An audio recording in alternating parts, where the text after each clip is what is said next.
Bonjour à tous, je vous salue avec le salut de l'islam. Assalamu alaikum wa rahmatullahi wa barakatuhu. Que la paix et la miséricorde de Dieu ainsi que ses bénédictions soient sur vous tous.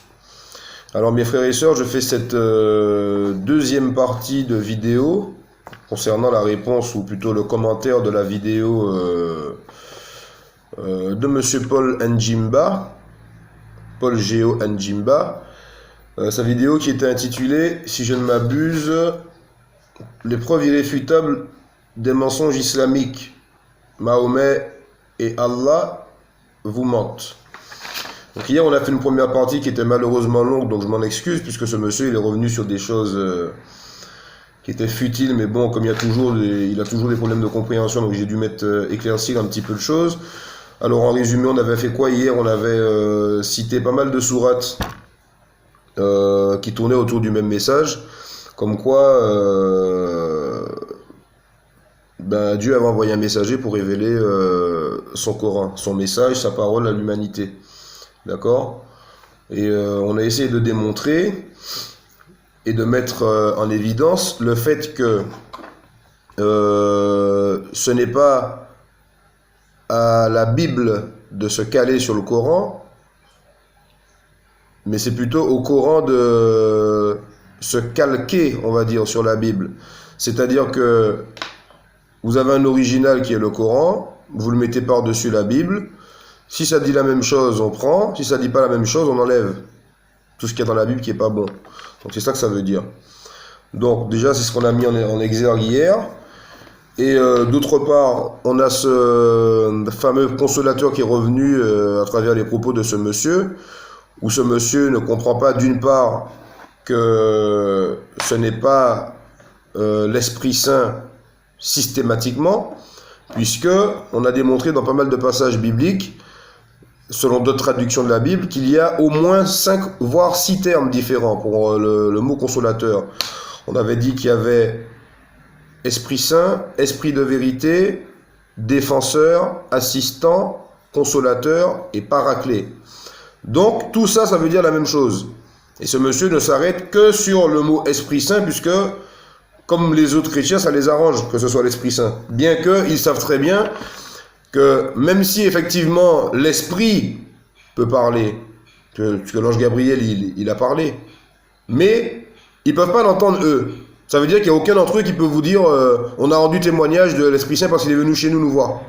Ils le savent. C'est pour ça qu'ils ne répondent pas à ces propos, mais ils le savent. Mais bon, il veut que ça soit l'Esprit Saint. Bon, c'est pas grave. Donc nous, on a quand même démontré que dans le cas où, dans la mesure où le Christ, que la paix soit sur lui, nous annonce dans Jean 14, 16, si je ne m'abuse, qu'il va prier le Père et que le Père va envoyer un autre consolateur, donc un autre, on sait qu'il s'agit d'un autre assistant, il s'agit d'un autre défenseur, comme le Christ l'est actuellement pendant qu'il le dit. Un autre Esprit Saint s'il veut, mais ça veut dire la même chose de toute façon. Donc ça veut dire que ce sera quelqu'un comme Jésus-Christ, qui va venir pour faire le même travail que Jésus-Christ. Moi je le comprends comme ça, peut-être que d'autres vont le comprendre comme ça, peut-être qu'eux ils vont rester sur leur façon de penser, ça c'est eux. Mais en tout cas, nous hier on a démontré qu'il y a 6 termes différents pour désigner un consolateur, un assistant, un défenseur, et que cette personne va entendre des choses qu'elle va raconter par la suite avec sa bouche. C'est ce que je comprends. Et qu'elle va donner des preuves évidentes au sujet du péché, de la justice et tout et tout. Donc ça va être difficile pour un esprit de... même si l'esprit parle, il faudra qu'il parle pendant longtemps pour donner des preuves au sujet du péché, de la justice, tout ça. Enfin, c'est ce que je pense. Même Isa alayhi salam, il a prêché quand même pendant 3 ans. Et le prophète Mohammed, paix et bénédiction à son âme, il a prêché pendant 23 ans. Il a reçu la révélation durant 23 ans. Donc bref, c'est ce qu'on a cité à peu près hier dans la première partie de ma vidéo. Donc ensuite, on est arrivé, pour finir cette conclusion, sur le fait qu'il avait fait ressortir le fait que l'Esprit Saint était associé systématiquement à l'ange Gabriel. Or, on a démontré que c'était faux, puisque on a des versets du Coran où Allah nous parle de l'Esprit, lorsqu'il s'agit du Coran par exemple, Allah nous parle de l'Esprit Saint quand il s'agit de Gabriel, Allah nous parle de l'Esprit quand c'est lui-même qui fait descendre son esprit concernant par exemple la naissance de Isa alayhi salam, quand il a insufflé son verbe à l'intérieur de la Vierge Marie, que la paix soit sur elle. Donc esprit veut dire plusieurs choses aussi pour Allah, exalté soit-il, ce qui est tout à fait logique et normal puisque notre Créateur n'est pas limité dans ses propos, et quand bien même il utilise un propos ou un terme, il peut avoir diverses interprétations, et c'est ce qu'il nous dit, bien évidemment, dans le Coran, dans la sourate 3, au verset 7, si je ne m'abuse, que je n'ai pas cité hier, mais Allah nous précise que dans son Coran, il y a maintes et maintes versets qui se répètent et qui sont clairs, et qu'il y a d'autres versets qui nécessitent une interprétation, et que cette interprétation, seul Allah la connaît,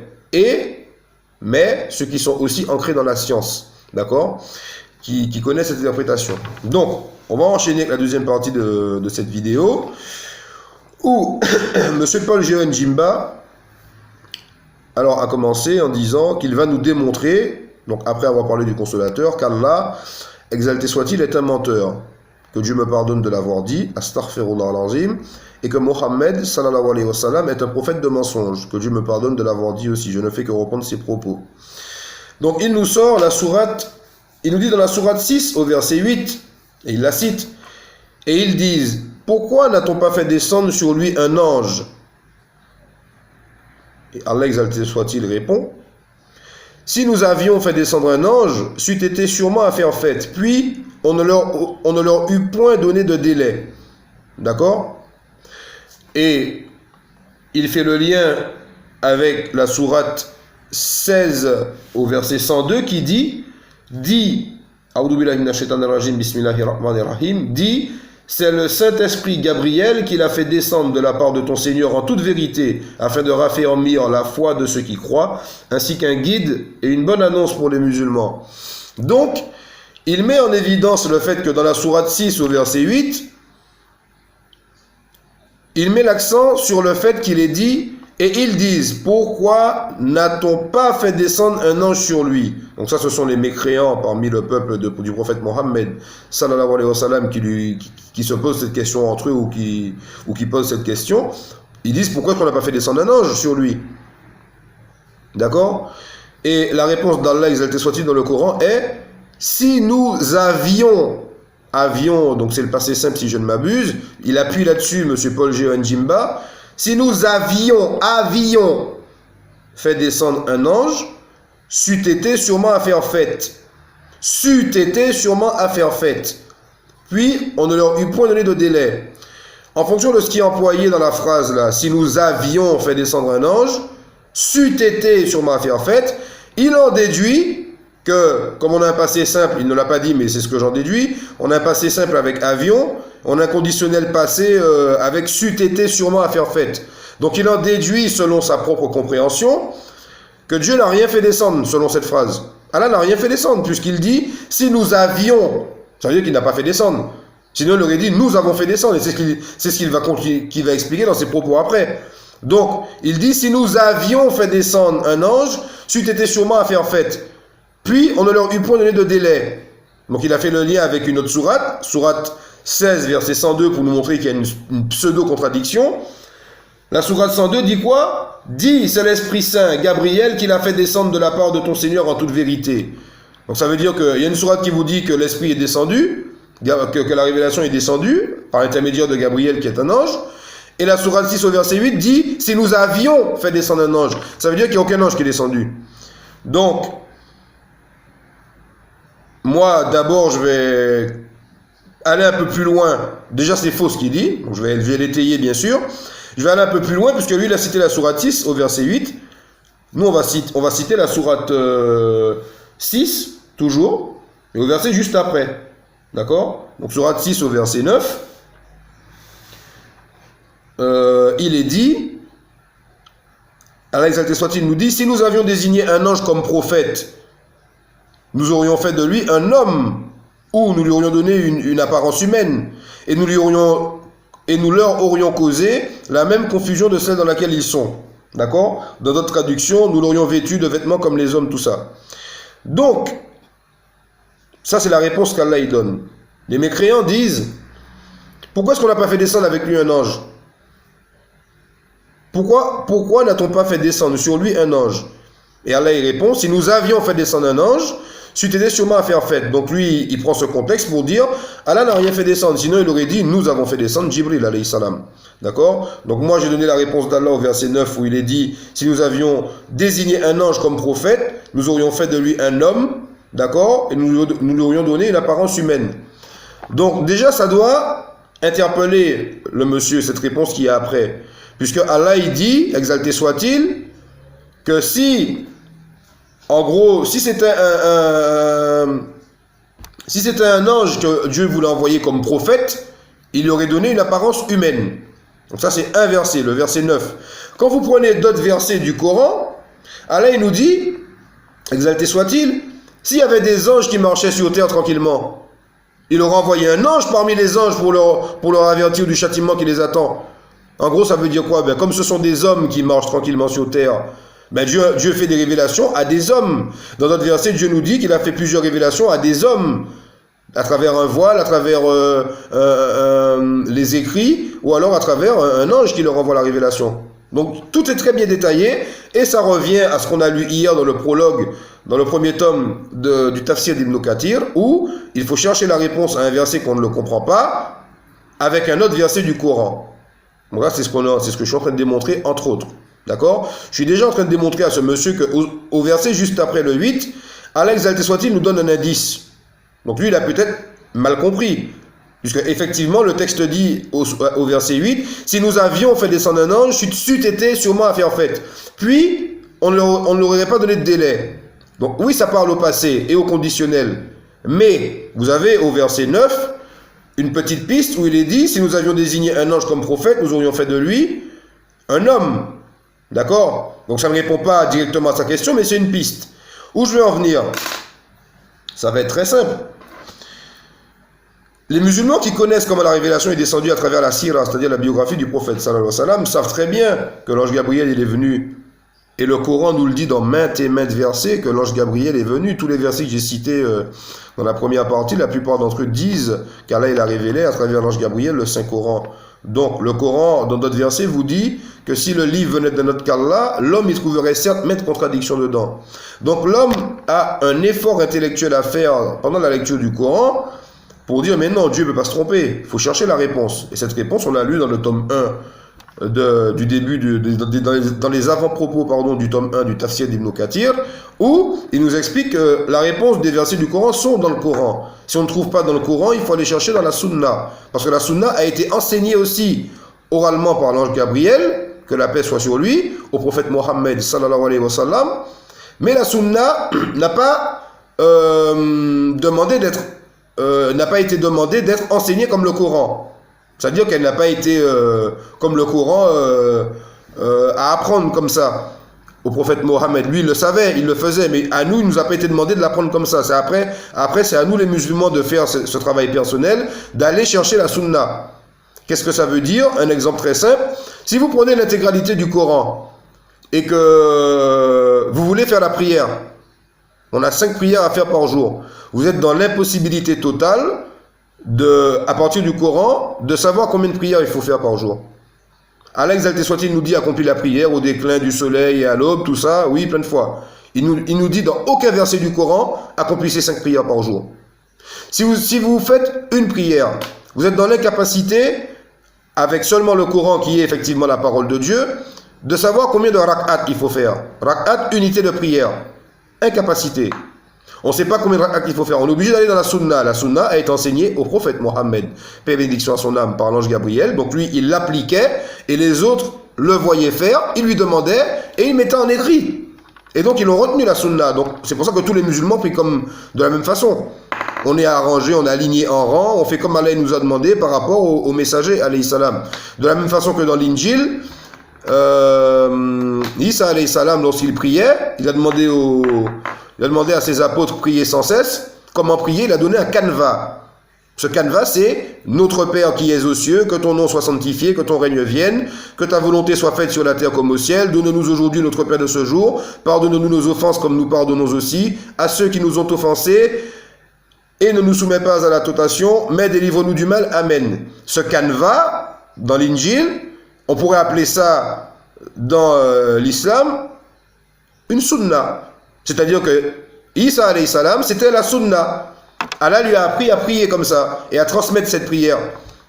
Donc, il prie comme ça, les apôtres.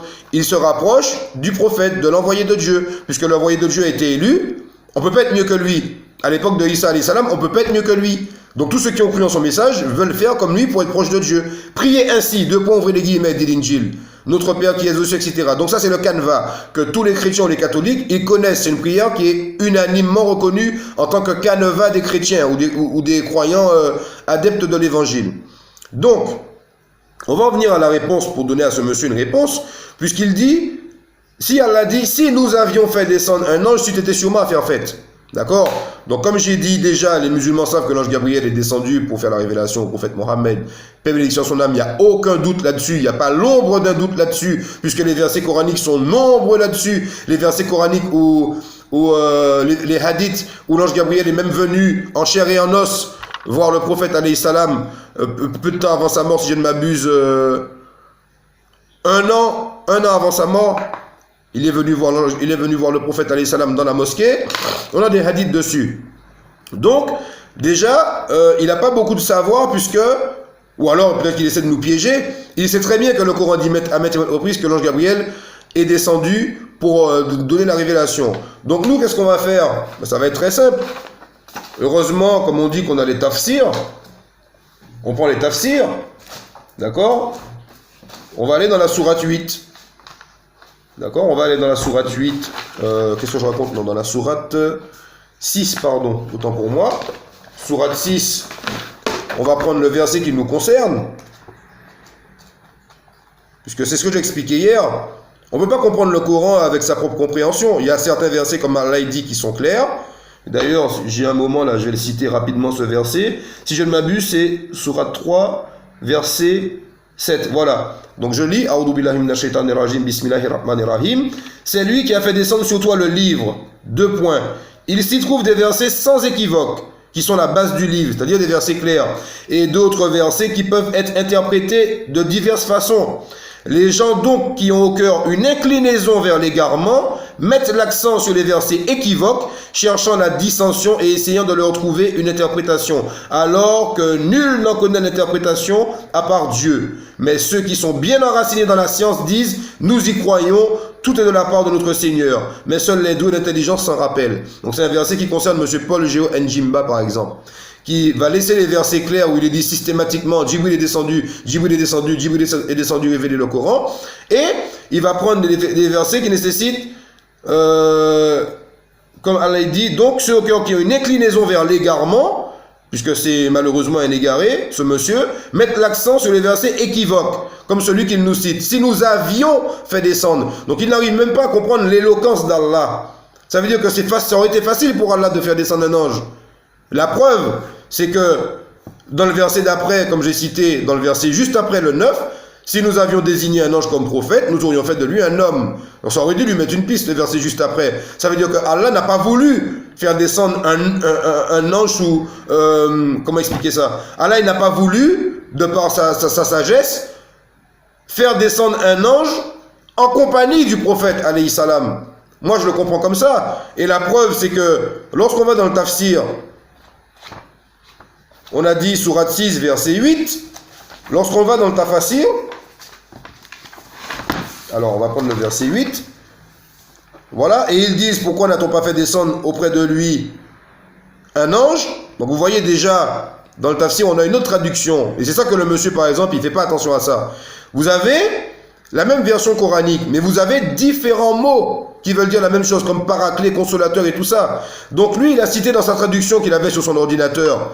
Et si nous avions fait descendre un ange, si nous avions fait descendre sur lui un ange. Or, moi quand je vais dans... je ne pense pas que j'aurai la même traduction que lui. Quand je vais dans ma traduction, ah oui, j'ai la même que lui. Pourquoi n'a-t-on pas fait descendre sur lui, Mohammed, paix et son âme, un ange? Moi j'ai sur lui aussi. Quand vous prenez le tafsir d'Ibn Kathir, où vous avez aussi, je vais vous montrer rapidement si vous voyez, vous avez les versets en rouge. Vous avez l'arabe original ici, la langue originale ici, les versets en rouge. Et vous avez l'exégèse ici, l'explication. D'accord? Donc je rapproche un peu. Ok. Donc moi j'ai dans mon verset là, ils disent encore, pourquoi n'a-t-on pas fait descendre auprès de lui un ange? Donc ce n'est pas la même traduction déjà, mais ça peut vouloir dire la même chose. Pourquoi n'a-t-on pas fait descendre sur lui un ange? Et pourquoi n'a-t-on pas fait descendre auprès de lui un ange? Ça veut dire à peu près la même chose. Donc là on va dans l'exégèse pour être sûr du sens qu'Allah a voulu nous donner. Et qu'est-ce qu'il est dit dans l'exégèse? Pourquoi n'a-t-on pas fait descendre sur lui, auprès de lui, un ange? Juste une phrase, c'est-à-dire pour qu'il soit un avertisseur avec lui. D'accord? Et ensuite, ça continue. Le Très-Haut répond à leurs allégations. Donc c'est le verset juste après, comme j'ai dit avant. Si nous avions fait descendre un ange, leur sort aurait été réglé sans que le moindre délai leur soit accordé. D'accord? Et ensuite, il nous explique dans l'exégèse que le Très-Haut exalté soit-il, donc Allah dit dans un autre verset, le jour où ils verront les anges, ce ne sera pas pour les criminels une bonne nouvelle. Ce jour-là, ils diront refuge inaccessible, absolument interdit. D'accord? Ça veut dire quoi? Qu'Allah n'envoie pas les anges sur tout le monde comme ça. C'est pas la fête au village, c'est pas la fête du slip comme on dit. Allah, quand il envoie un ange, l'ange il a une mission précise et particulière à faire. Il envoie un ange ou pour faire une révélation, ou pour châtier, ou pour accomplir un ordre, exécuter un ordre. L'ange de la mort pour prendre l'âme. Jibril alayhi salam quand il assistait Isa alayhi salam pour faire les miracles. Voilà à quoi servent les anges. Allah n'envoie pas les anges comme ça. Il ne les envoie pas comme ça. Allah il a créé différentes catégories d'anges. Allah nous dit dans le Coran, nous avons fait des anges, des créatures de 2, 3 ou 4 ailes. Donc on sait qu'il y a des catégories différentes d'anges. Déjà. Donc ça voudrait dire que les anges n'ont pas la même fonction. Pas tous les anges. Allah il est omniscient, omnipotent. Donc il a fait différentes catégories d'anges.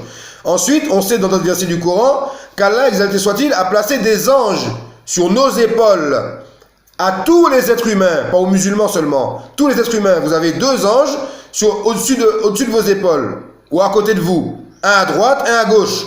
Et Allah nous dit dans le Coran qu'on ne prononce pas une seule parole sans que ces anges ne l'inscrivent.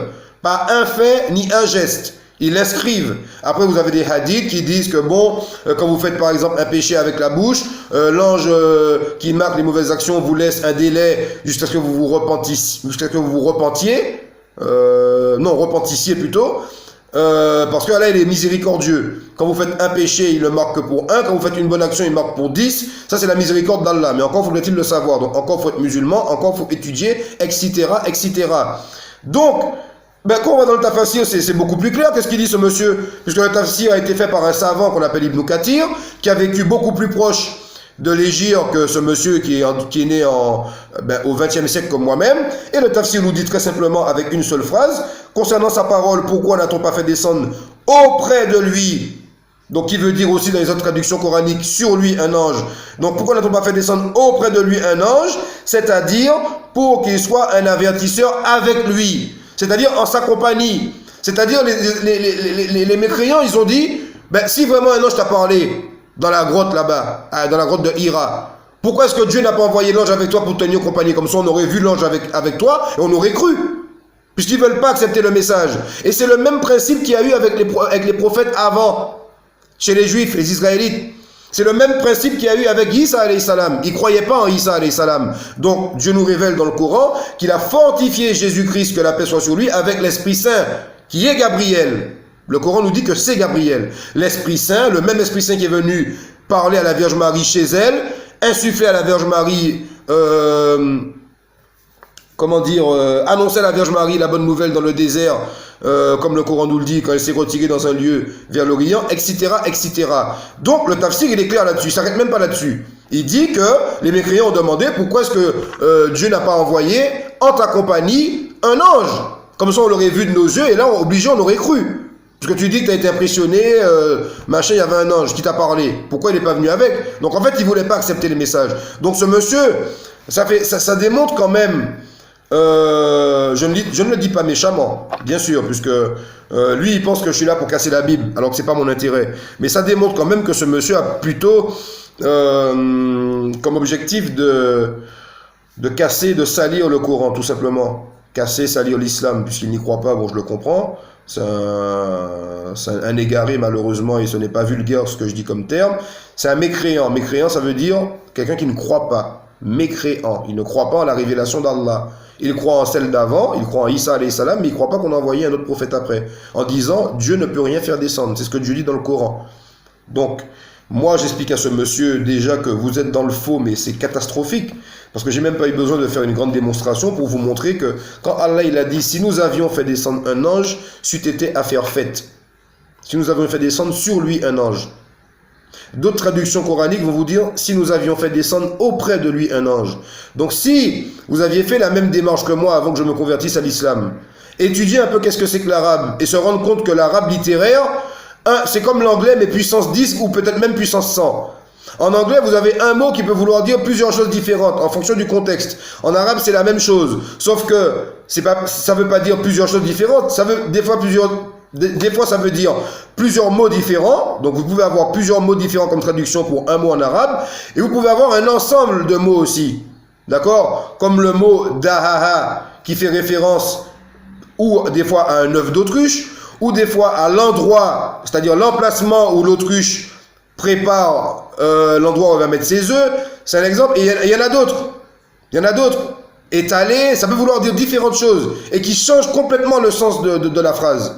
Donc, moi, avant de me convertir, par exemple, vous avez un effort à faire, par exemple, prendre un Coran d'une maison d'édition et prendre un autre d'une autre maison pour voir les traductions, pour voir si elles sont similaires. Et on a la preuve ici, c'est que moi, dans mon Coran, sur ma tablette, j'ai la même traduction que vous, c'est-à-dire, si nous avions fait descendre sur lui un ange. Et là, quand je vais dans le Tafsir d'Ibn Kathir, vous avez les versions en arabe littéraire au-dessus, vous avez l'explication en français en dessous, il est dit, ils disent encore, pourquoi n'a-t-on pas fait descendre auprès de lui? Et comme nous, on parle français, on ne parle pas arabe, auprès de lui, ça veut dire à côté de lui, en sa compagnie. Et là, on commence à comprendre le sens de la phrase. Rien qu'en lisant le verset coranique.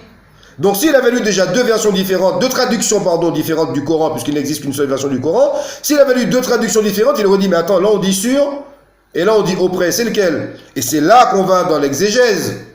Parce que ça fait partie de la sunna, monsieur. C'est comme ça qu'on procède la méthodologie. Et la sunna, on l'a prise, là, qu'est-ce qu'ils ont dit? C'est-à-dire pour qu'il soit un avertisseur avec lui. Puisque d'autres versets du Coran nous disent que le prophète Mohammed est un avertisseur venu pour tous les hommes. Donc les mécréants à son époque qui n'ont pas cru, lui ont dit mais pourquoi Dieu n'a pas envoyé un ange avec toi pour qu'on puisse croire? Et là, ça prend toute sa logique, c'est très simple, c'est très clair, c'est très fluide. Et on comprend pourquoi Dieu nous dit que l'homme aurait trouvé certes mettre contradiction dans le Coran s'il provenait d'un autre qu'Allah. Mais encore faudrait-il que ce monsieur ait l'envie de chercher dans le sens d'ouvrir son esprit ou dans le sens d'avoir plus de science. Puisque lui, il cherche des passages sur Internet pour, contrairement à moi, casser le livre. Comme Allah dit dans le Coran, à travers un autre verset, ils veulent éteindre de leur bouche la lumière d'Allah, alors qu'Allah ne veut que parachever sa lumière en dépit de l'aversion des mécréants et des associateurs. Ça veut dire que même vous, monsieur Paul Géo Njimba, même tous les gens qui sont en guerre contre l'islam, qui font des faux attentats, les mercenaires de Daesh, qui font des attentats, qui sont payés par les gouvernements, pour dire Allah Akbar, pour tuer des gens, même Dieu il vous dit dans le Coran, d'accord, que ces gens-là veulent éteindre la lumière d'Allah avec leur bouche, en salissant l'islam, à travers BFM TV, à travers tout ce qu'on voit comme truc qui s'est passé comme information. Et Dieu nous dit, alors que Dieu parachèvera sa lumière en dépit de l'aversion des mécréants. Ça veut dire que malgré ça, les gens vont quand même adhérer à l'islam. Et ça a été mon cas. Charlie Hebdo, le déclic. Quand même, Charlie Hebdo, c'est pas une référence en termes de beauté ou c'est pas un miracle qu'il y a eu à Charlie Hebdo. Hein. Il y a eu une tuerie. Et tous les jours, il y a des tueries de masse. D'accord? Et je me suis converti à cause de ça. Beaucoup de personnes aussi, à cause de Charlie Hebdo. Beaucoup de personnes après le Bataclan. Les gens se convertissent quand même. Parce qu'ils ne cherchent pas une religion, ils cherchent la vérité. Et ils la trouvent, la vérité. La vérité, il n'y en a qu'une de toutes les façons. Donc, vous ne voulez pas accepter, ça c'est vous. Donc, on va progresser. Donc, on a cité le tafsir, c'était très simple. On a la réponse dans la sourate 9 où Allah nous dit, si nous avions fait descendre un ange comme prophète, nous aurions fait de lui un homme, ou nous lui aurions donné une apparence humaine. D'accord? Donc ça veut dire quoi? Que s'il voulait, il aurait fait Allah. C'est facile pour lui. Mais les anges qu'il fait descendre, ils ont une fonction. Ils ont ou la fonction d'avertir, d'apprendre, d'enseigner, ou la fonction de châtier. on a les deux anges qui sont venus chez Lot. Ils sont venus faire quoi chez Lot, les anges? Ils sont venus annoncer le châtiment qu'Allah avait promis. D'accord? Et c'est l'ange Jibril alayhi salam qui a renversé la cité. Dans certains hadiths, avec un battement d'aile.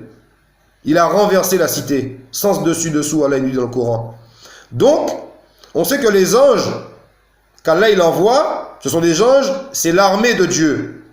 C'est son armée. Une armée, c'est pas là pour dire joyeux Noël et distribuer des œufs de Pâques, pardon. Une armée, ça vient avec l'épée, comme Jésus-Christ il dit dans l'évangile que la paix soit sur lui, le verset qu'on a cité hier. Je ne suis pas venu avec la paix, je suis venu avec l'épée. C'est ce qu'il a dit le Christ aussi. Donc lisez bien votre Bible aussi, monsieur. Donc, si nous avions fait descendre un ange, il dit qu'Allah aurait pu dire si nous avions fait descendre Gabriel. C'est ce qu'il dit. Allah aurait pu dire nous avions fait descendre Gabriel. Alors que là encore, on va reprendre, c'est une mauvaise méthodologie. C'est la même chose que le consolateur. Il a pris un verset d'une façon isolée, d'accord? En plus, sans utiliser le tafsir, d'accord? Et donc, concernant ce genre de personnes, monsieur Paul Géo Njimba, j'ai cité ce qu'Allah il a dit avant dans la sourate 3 au verset 7, que c'est lui qui a fait descendre le livre sur toi, d'accord? En parlant du prophète Mohammed et en parlant du Coran, paix et bénédiction à son âme. Il s'y trouve des versets sans équivoque, qui sont la base du livre, et d'autres versets qui peuvent prêter à diverses interprétations. Et là, c'est là où ça concerne M. Paul Géo Njimba. Les gens donc qui ont une inclinaison vers l'égarement mettent l'accent sur les versets équivoques, cherchant la dissension et essayant de leur donner une interprétation, alors que nul n'en connaît l'interprétation à part Dieu. Et ceux qui sont bien enracinés dans la science disent « Nous y croyons, tout est de la part de notre Seigneur. » Mais seuls les doués d'intelligence s'en rappellent. Donc Dieu même vous dit dans ce verset que vous n'êtes pas doués de beaucoup d'intelligence. Parce que vous nous avez cité dans ma première partie de ma vidéo que c'était le B.A.B.A. du raisonnement. Première partie de ma vidéo, vous m'avez dit, de votre vidéo, vous m'avez dit, si je ne me trompe, où est-ce qu'il m'a dit ça? Je ne me rappelle plus où est-ce qu'il m'a dit ça, mon Dieu.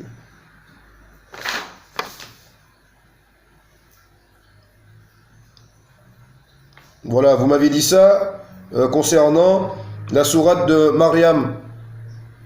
Vous avez dit comme dans la sourate Mariam, c'était marqué « Elle mit entre elle et eux un voile, nous lui envoyâmes notre esprit. » Et vous avez dit « Mais pourquoi ils n'ont pas mis Gabriel si l'Esprit Saint c'est Gabriel ?» Donc moi je vous avais démontré dans le Coran que Dieu utilise le mot « esprit » pour différentes choses. Le Coran est un esprit. D'accord? Le Coran est une lumière aussi. Esprit, lumière, c'est deux mots différents. Mais pour Dieu, ça veut dire la même chose. Et ça corrobore avec le verset que je viens de citer. Que Dieu a l'interprétation de ce qu'il dit. Dieu a une éloquence que vous ne pouvez pas saisir. Tous les linguistes arabes vont vous dire que l'arabe littéraire est tellement éloquent qu'il n'existe aucun dialecte au-dessus. Tous les dialectes découlent de l'arabe littéraire. L'arabe littéraire n'a que des consonnes. Il n'y a pas de voyelles dedans. C'est un peu comme l'hébreu. Il faut rajouter pour comprendre, pour pouvoir l'exprimer. Et ceux qui le traduisent vous disent qu'il y a tellement d'éloquence dans le Coran que quand vous le traduisez dans une autre langue, vous perdez énormément. Et c'est ce qu'on a, c'est pour ça que vous avez des versets où c'est marqué « Pourquoi n'a-t-on pas fait descendre sur lui un ange? Pourquoi n'a-t-on pas fait descendre auprès de lui un ange ?» Ça veut dire la même chose. Alors qu'en français, le mot « sur » c'est posé dessus, le mot « auprès » c'est à côté. Et ça fait partie de la sagesse d'Allah, exalté soit-il. Et vous n'allez pas saisir la sagesse d'Allah sans avoir une bonne méthodologie. Avoir les textes des savants derrière, puisqu'ils étaient là, ils ont demandé au prophète, alayhi salam. Il faut comprendre tout ça. C'est comme vous nous dites, on ne peut pas comprendre la Bible sans l'Esprit Saint. C'est un gros charabia, puisque si on vous demande comment vous avez reçu l'Esprit Saint, c'est chaud, c'est froid, est-ce qu'il vous parle? Comment vous êtes sûr que vous avez l'Esprit Saint? Il ne faut pas dire des conneries non plus. Il ne faut pas vendre du rêve aux gens. Vous dites n'importe quoi. Ah, vous devez avoir l'Esprit Saint pour comprendre le texte biblique. Vous prenez les gens pour des cons. Le Père est plus grand que moi, il est plus grand que moi. L'ange Gabriel est venu, il a annoncé à Marie, tu mettras au monde un saint enfant. C'est pourquoi il sera appelé fils du Très-Haut, fils de Dieu. C'est un titre honorifique. Et vous, votre Esprit Saint, vous fait comprendre toute autre chose. Il faut arrêter. Le Christ dit, celui qui m'a envoyé, c'est de lui que j'entends ces choses. Et vous dites, non. Il s'est fait homme, il s'est machin, il s'est envoyé lui. Alors votre Saint-Esprit, on se demande si c'est pas un chétan qui vous égare. C'est quand même grave. Dieu, il est clair. Il s'adresse aux hommes, il s'adresse d'une façon claire. Le Coran, quand il parle d'une façon claire. Et si on ne comprend pas, on a lu dans le prologue du tome 1 du Tafassir qu'on doit chercher l'explication du Coran par des versets du Coran. Puisque Dieu nous dit que les versets se répètent dans le Coran. pas dans le même style, pour que tout le monde comprenne bien. Si on ne trouve pas, on va dans la sunna, qui a été enseignée au prophète Mohammed aussi, sallallahu alayhi wa sallam. Et donc la sunna, on a dans les tafsirs, on a déjà dit tout ça. Ensuite, les tafsirs, les hadiths. Donc voilà, donc il avait cité cette sourate Maryam pour dire pourquoi on n'a pas dit Gabriel, nous lui envoyâmes notre esprit. Pourquoi Allah il n'a pas dit Gabriel? Puisque pour nous, l'Esprit Saint c'est Gabriel. D'accord? Et il faisait un lien, même pas un lien, il a fait un pont entre le Coran et l'Évangile pour dire si l'Esprit Saint c'est Gabriel dans le Coran, pourquoi est-ce que vous dites que c'est le consolateur dans le.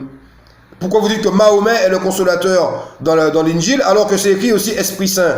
Donc ça on l'a détaillé hier pour dire qu'il n'y a pas qu'un seul mot qui est marqué pour consolateur, monsieur. Il y a 6 termes dans les traductions différentes de la Bible pour désigner le consolateur: un assistant, un défenseur, d'accord? Et je vous ai même cité un site de la Bible qui s'appelle Infobible, Credo, où on décrit l'esprit, comme quoi il peut être une personne aussi. Il y a 2 types d'esprit, il y avait un petit A, un petit B, il pouvait être une personne qui l'entend, qui a des sentiments, toutes ces choses. Les anges, ils n'ont pas tout ça. Les anges, ils sont asexués, ils n'ont pas de sexe. Les anges, ils ont la raison, ils ont l'intelligence. Mais des sentiments, je ne sais pas s'ils en ont, des anges. Est-ce qu'ils pleurent? Non. Alors que vous, les gens qui enseignent la Bible dans Infobible vous disent, il est triste, il a de la joie, il enseigne, il apprend, tout ça. Donc, il parle d'une personne, l'Esprit Saint peut être une personne là-bas.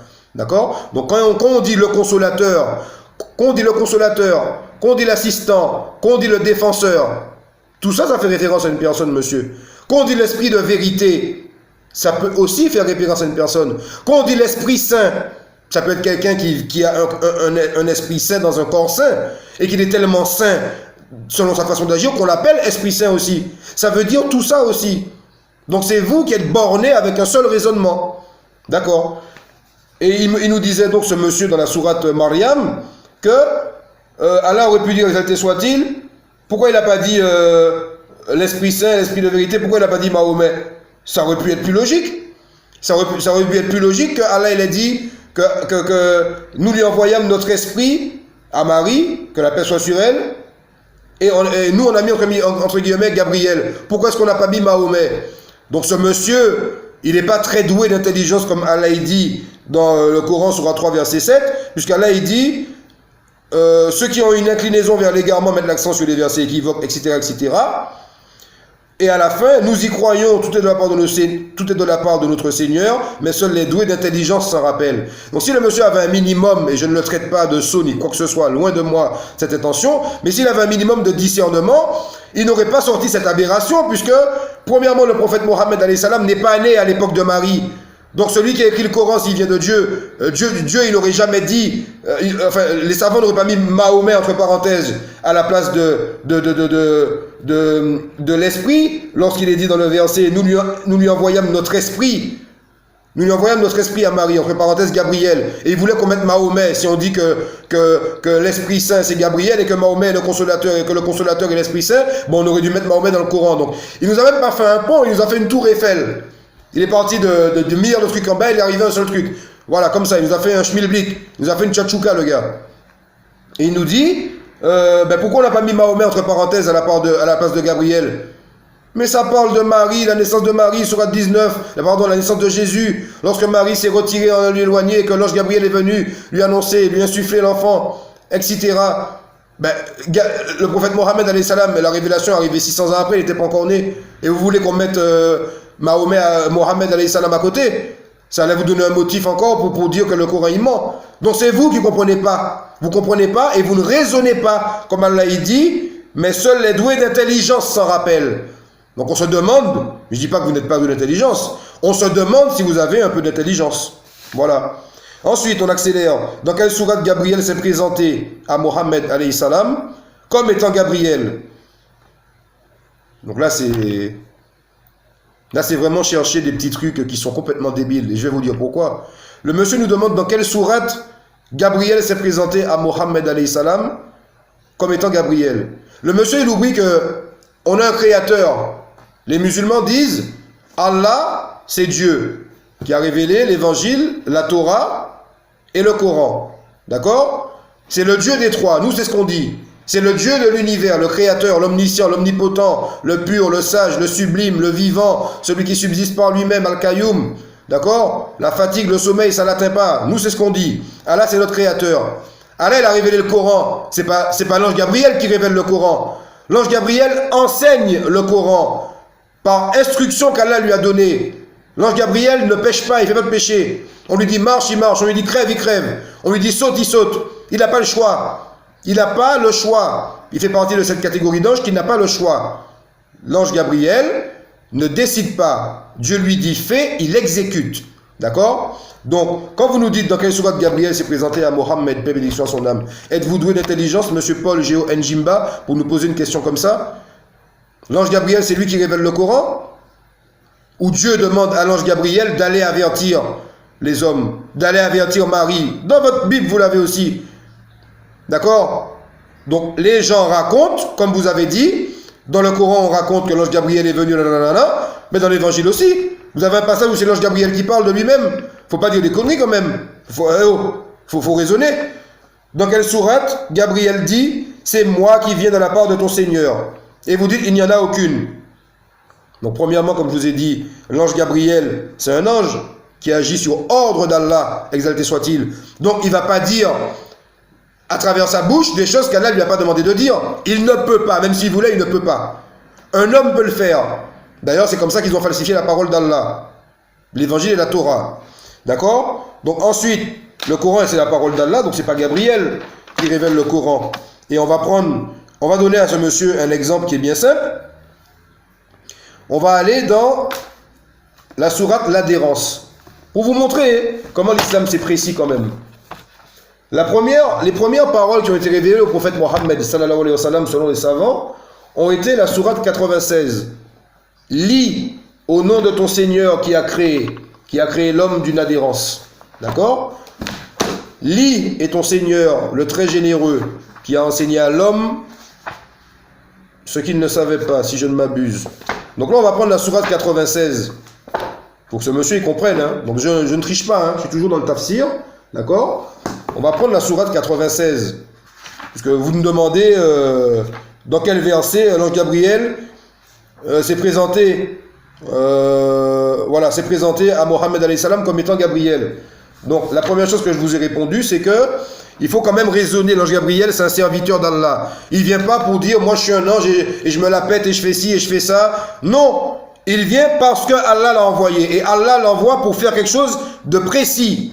Comme nous, on a 5 prières à faire par jour les musulmans, mais le Coran n'a pas été révélé pour les Arabes. Il a été révélé pour toute l'humanité. Donc quand vous voyez les musulmans qui font 5 prières, vous aussi, monsieur Paul Géo Njimba, vous devez faire 5 prières par jour. Quand vous voyez les musulmans faire le ramadan, vous aussi, monsieur Paul Géo Njimba, vous devez faire le ramadan. Pourquoi? Parce que le Coran a été révélé il y a 1400 ans. Et que le chemin, la vérité et la vie qui était Isa alayhi salam, Jésus-Christ à son époque, c'est toujours le même chemin, mais avec un autre messager. D'accord? Et Dieu nous éprouve comme ça. Vous acceptez Moïse, Jonas, Josué, Daniel, tous ces prophètes, David, Salomon, que la paix soit sur eux. Et pourquoi vous n'acceptez pas Mohammed alayhi salam?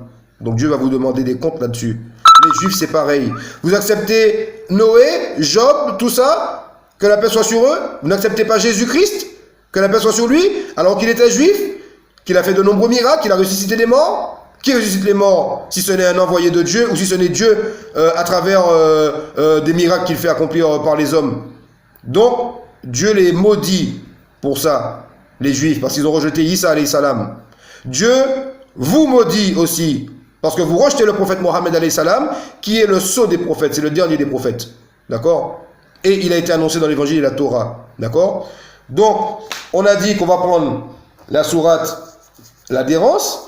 Voilà, lis au nom de ton Seigneur qui a créé l'homme d'une adhérence. Lis, ton Seigneur est le très généreux qui a enseigné par le kalam. Il a enseigné à l'homme ce qu'il ne savait pas. Donc, lorsqu'on va dans le tafsir, qu'est-ce qu'il nous est dit? Donc, je vais le lire rapidement. Hein. L'imam Ahmed a dit, selon Abderreza, selon Mammar, selon Ezouri, selon Arwa, Aïcha, radiallahu anha, qui était la femme du prophète alayhi salam, a dit: la première manifestation de la révélation qui fut faite au prophète Mohammed sallallahu alayhi wa sallam fut la vision véridique. C'est-à-dire, à chaque fois qu'il avait une vision, elle se manifestait comme l'apparition de l'aube. Ça veut dire quoi? qu'avant de commencer à avoir la révélation, le prophète Mohammed alayhi salam, il avait des visions. Vous avez une différence entre le rêve et la vision. Il avait des visions qui étaient véridiques. Ça veut dire quoi? Que s'il voyait quelque chose dans le futur, ça arrivait à coup sûr. Et elle nous le dit comment? Cette vision se manifestait comme l'apparition de l'aube. Ça veut dire que vous avez la nuit, vous savez à coup sûr que l'aube va arriver. Eh bien lui, c'est la même chose. Il a commencé par avoir des visions, le prophète Mohammed alayhi salam. Elle dit, ensuite, il se mit à apprécier la solitude en allant à Hira, qui est une grotte, pour s'y isoler et s'adonner à l'adoration et à la méditation pendant de nombreuses nuits. Il s'y approvisionnait pour cela, puis retournait chez Khadija, qui l'approvisionnait de nouveau, jusqu'à ce qu'il reçut la révélation, lorsqu'il se trouvait dans la grotte de Hira. D'accord? Écoutez bien le tafsir, hein? Un ange lui vint et lui dit, lis. Je ne sais pas lire, répondit le messager d'Allah, sallallahu alayhi wa sallam, Allah exalté soit-il. L'ange le ramena vers lui et le couvrit au point de l'étouffer. Puis il le relâcha et lui dit, lis. Je ne sais pas lire, répondit le prophète, alayhi salam. Il le ramena de nouveau vers lui et le couvrit au point de l'étouffer. Puis il le relâcha encore et lui dit, lis. Je ne sais pas lire, répondit le prophète alayhi salam. Donc à 3 reprises, l'ange lui a demandé de lire. Et lui, il avait peur, parce que l'ange le saisissait, ou comme ça, ou je ne sais pas comment. En tout cas, il l'étouffait, ça l'étouffait. L'ange le ramena à lui une 3e fois et le couvrit au point de l'étouffer. Puis le relâcha à nouveau et lui dit, lis au nom de ton Seigneur qui a créé l'homme d'une adhérence. Lis, ton Seigneur est le très généreux, qui a enseigné par le kalam, c'est-à-dire la plume, a enseigné à l'homme ce qu'il ne savait pas. Donc c'est la première révélation qu'il a eue. D'accord? Et qu'est-ce qu'on nous dit? Le prophète alayhi salam retourna chez lui tremblant de tous ses membres et entra chez Khadija en lui disant, enveloppe-moi, enveloppe-moi. Ils l'enveloppèrent jusqu'à ce que son angoisse se calme. Puis il a dit à Khadija, donc ça veut dire qu'il était choqué. Il tremblait, il a eu peur de ce qu'il a vu. Voilà. Donc il entra chez Khadija et il dit à Khadija, comme arrive-t-il avant de lui raconter ce qui venait de lui arriver. J'ai craint pour ma raison, lui dit-il. Donc, alors, ils l'enveloppèrent jusqu'à ce que son angoisse se calme. Puis il dit à Khadija, comme arrive-t-il avant de lui raconter ce qui venait de lui arriver. Donc, il est arrivé chez Khadija, radiyallahu anha, que Dieu lui fasse miséricorde, et il tremblait, il avait peur. Il avait tellement peur qu'il a demandé qu'on le couvre, et il tremblait toujours jusqu'à ce qu'il se soit calmé un peu, et il a demandé qu'est-ce qui lui arrive. Il demande aux autres qu'est-ce qui lui arrive, pourquoi il est comme ça. Et ensuite, il a raconté ce qui venait de se passer. Quand il a raconté ce qui venait de se passer, il dit, j'ai craint pour ma raison. Ça veut dire, il a commencé à avoir peur de devenir fou. Il a commencé à avoir peur de devenir fou. D'accord? Ensuite, on nous dit, non. Elle lui répond, non, tu n'as rien à craindre. Réjouis-toi plutôt. Par Allah, Allah ne t'abandonnera jamais. Toi qui préserves tes liens de parenté, qui es toujours sincère dans tes paroles, qui assiste les gens, qui honore l'autre et qui défend la vérité. Donc ici, on a par exemple, on sait déjà quel genre de personne était le prophète, alayhi salam, à travers cette exégèse. Et quand vous allez dans la Sira, tout le monde va vous dire la même chose. C'est que le prophète, alayhi salam, c'était quelqu'un de très sage, très noble, très gentil, très humble. C'était quelqu'un de bien. D'accord? On avait confiance en lui. On lui confiait des choses, il les restituait. Il était aimé pour sa loyauté, le prophète, alayhi salam, avant d'avoir reçu la révélation.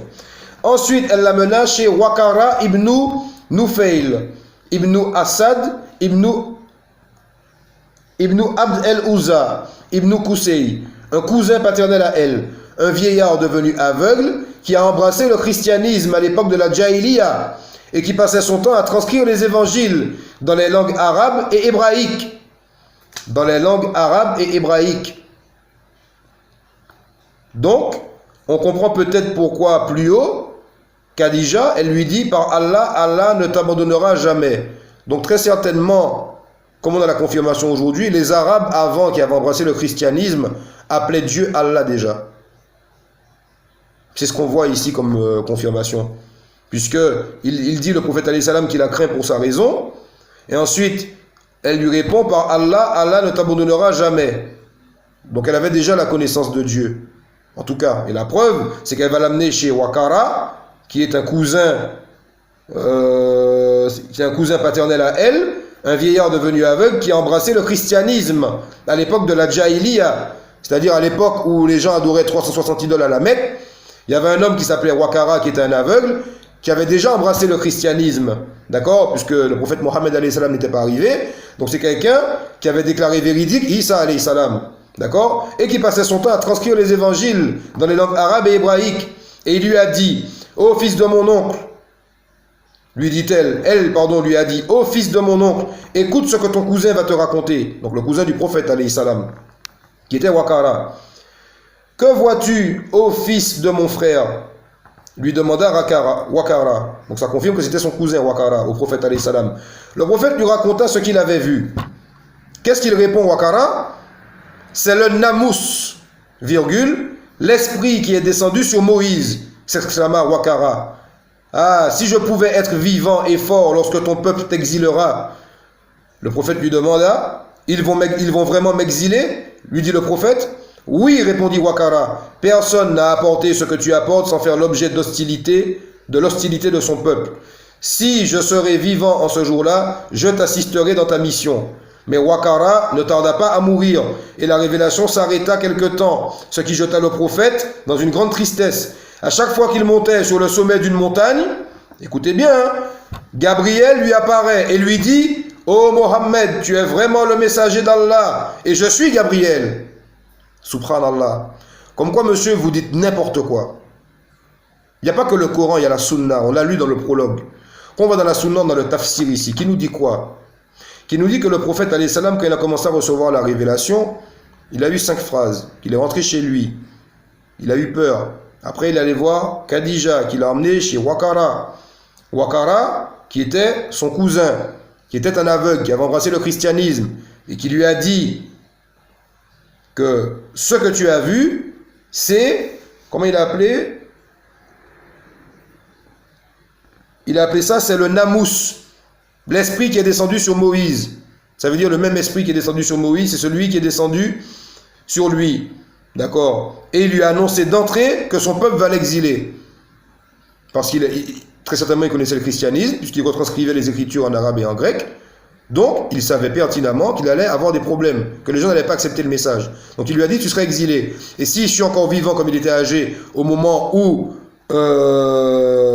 il lui dit, voilà, si je serais vivant ce jour-là, où on va t'exiler, je t'assisterai dans ta mission. D'accord? Donc ensuite, on a ce Wakara, ce fameux Wakara qui meurt, peu de temps après, la révélation qui prend du temps à venir, et le prophète Mohammed continue d'aller sur la montagne. Et on nous dit, à chaque fois qu'il montait sur le sommet d'une montagne, Gabriel alayhi salam lui apparaît et lui dit: ô Mohammed, tu es vraiment le messager d'Allah, et je suis Gabriel. Donc il s'est présenté, Gabriel. Il ne s'est pas présenté dans le Coran, heureusement, puisque le Coran c'est la parole d'Allah, c'est pas la parole de Gabriel alayhi salam. Mais il s'est présenté. Vous avez demandé dans quelle sourate Gabriel s'est présenté à Mahomet? Il ne va pas se présenter dans une sourate, puisque le Coran c'est la parole de Dieu. D'accord? Et chez les musulmans, vous avez la parole de Dieu. Vous avez les histoires qui sont racontées par rapport aux versets qui ont été révélés dans le Coran, les hadiths, vous avez l'exégèse. Dans la Bible, on a tout l'inverse. On a la parole de Dieu, plus ce que les gens ont dit, ce que la foule a dit, ce qu'un tel témoigne, ce qu'un tel témoigne. Donc vous avez dans la Bible la parole de Dieu, plus l'exégèse, enfin même pas l'exégèse, plus les tafsirs en fait. C'est pour ça que la Bible, c'est pas la parole de Dieu. Dans son authenticité, vous avez la parole de Dieu, vous avez des témoignages d'autres personnes. Donc c'est pas la parole de Dieu, les témoignages d'autres personnes. C'est juste ça qu'on dit. Ensuite, on poursuit. Ô Mohammed, tu es vraiment le messager d'Allah, et je suis Gabriel. Son angoisse s'apaisait alors, et sa tristesse disparaissait. Lorsque la révélation tardait à lui venir, son angoisse reprenait, et il montait sur le sommet des montagnes. Gabriel lui apparaissait alors, et lui disait la même chose. Ce hadith se trouve dans les 2 Sahih, d'après le récit des Zurri. D'accord? Ces nobles versets furent les premiers à avoir été révélés. Ils sont la première miséricorde avec laquelle Allah, exalté soit-il, s'est montré miséricordieux envers les hommes. Quant à la création de l'homme, non, envers les hommes, et le premier bienfait qu'il leur accorda. Ces versets contiennent l'information quant à la création de l'homme à partir d'une adhérence. En outre, Allah l'a honoré en lui enseignant ce qu'il ne savait pas, en l'ennoblissant et en l'honorant avec la connaissance à travers la part reçue par le père de l'humanité Adam, alayhi salam, qui lui a valu d'être préféré aux anges. Certes, la science se trouve parfois dans les esprits, parfois dans la bouche et parfois dans l'écriture, avec la main. L'écriture est celle qui est la plus sûre et la plus garante. C'est pour cela qu'il dit « Lis ».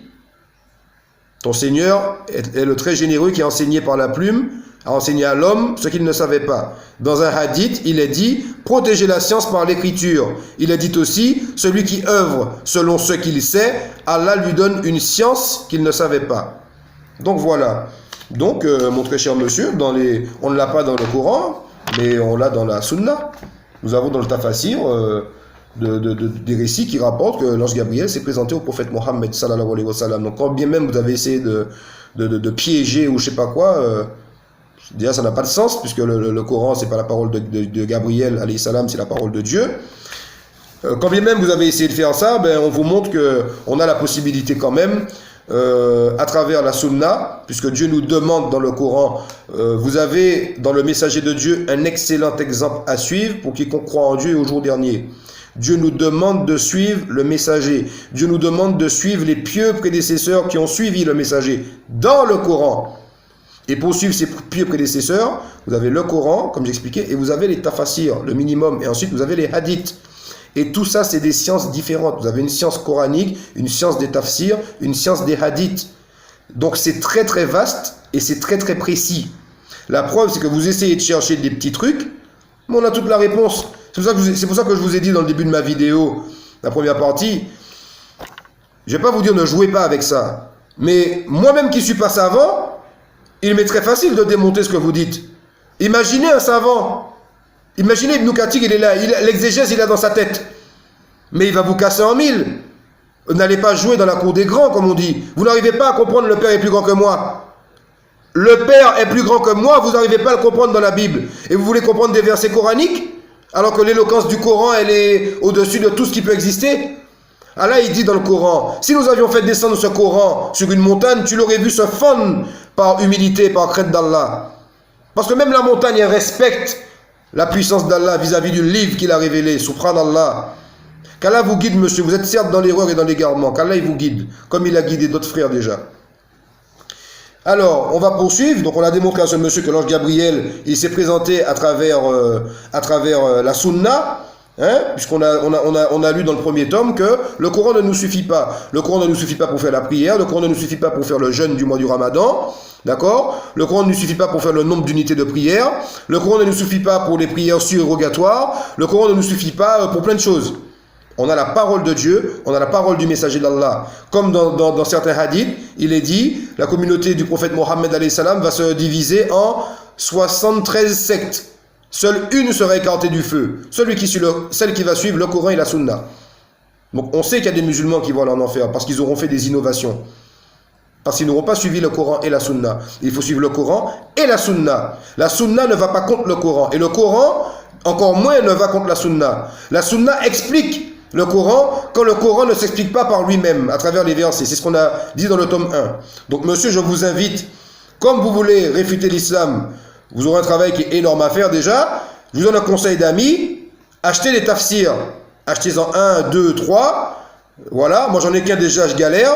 Achetez-en 1, 2, 3. Étudiez bien. Et après, essayez de casser. Mais vous n'arriverez pas. Malheureusement, vous n'arriverez pas. Vous ne pourrez pas casser l'islam comme ça. Vous ne pouvez pas. Les gens essayent de mentir sur l'islam. Mais vous ne pouvez pas changer la parole d'Allah. Vous ne pouvez pas changer le Coran. Parce que si vous changez le Coran, il est déjà médité et mémorisé par cœur par des gens. Ça va vite se trouver. L'erreur est amenée à disparaître, Allah il a dit. Le faux ne l'atteint d'aucune part, le Coran. Le faux. D'accord? La vérité est venue et l'erreur a disparu, Allah dit dans le Coran. Car l'erreur est destinée à disparaître. D'accord? Donc on va continuer. Voilà. Qu'est-ce qu'il nous a dit? Il nous dit, ouais, donc il nous a répété, on s'est arrangé à chaque fois qu'il y a le mot esprit de mettre Gabriel entre parenthèses. Donc j'ai déjà répondu là-dessus.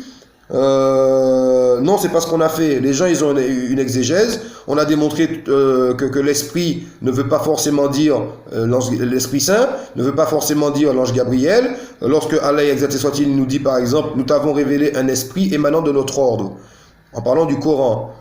Dans d'autres versets, nous t'avons révélé une lumière. D'accord? Donc, ça veut tout dire. Ça veut dire que le mot esprit est employé par notre traduction. Mais dans le texte original en arabe, il a diverses interprétations au point de vue d'Allah, puisque c'est en arabe littéraire que ça a été révélé. Donc il faut trouver le contexte. Pour trouver ce contexte, tafsir, au moins. D'accord? Ensuite, il nous dit, toujours pour démontrer qu'Allah c'est un menteur et que Mohammed alayhi salam est un prophète de mensonge, dans la sourate 7 au verset 157, ceux qui suivent le prophète illettré mentionné chez eux dans la Torah et l'Évangile, il leur donne le convenable, leur interdit le blâmable, etc., etc., etc. Il nous dit, donnez-nous le verset biblique dans la Torah ou l'Évangile où on parle de Mohammed et qu'on dit qu'il est illettré, alayhi salam. Il n'y en a aucun.